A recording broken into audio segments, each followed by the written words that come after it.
Hello everyone, welcome back again. In this tutorial today we are going to discuss about HTML styles. HTML style attribute. So quickly, let's get started. HTML styles. The HTML style attribute is used to add styles to an element, such as color, font, size, and many more. Example: you can add any color like color red, color blue. Font size, increase the font by using styles attribute. The style attribute setting the style of an HTML element can be done with the style attribute. The HTML style attribute has the following syntax: the tag name along with the style attribute,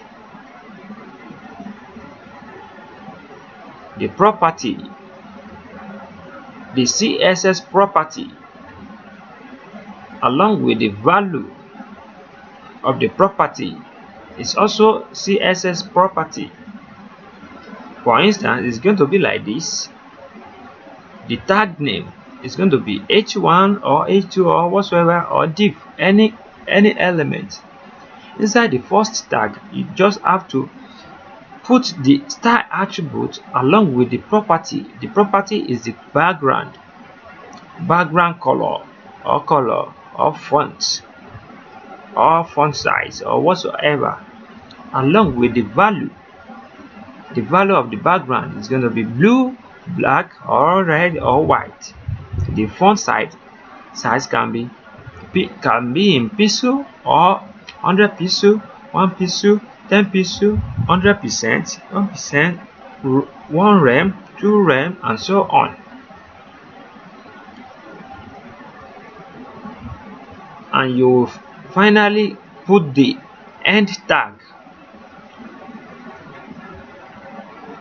along with the text that you want to put. In case you need to put a text here, you can put it. So it works like this. The tag name, after the tag name, you have to put the style attribute. After the style attribute, you enclose the property and value inside double quote. So I think that is enough for today. The property is a CSS property. The value is a CSS value, which means background color is a CSS value, blue color is a CSS value. You will learn more about CSS later in this tutorial. I think we are done for today. Once again, my name is Anwar Akorede Ayofe. Have a great day. Thank you.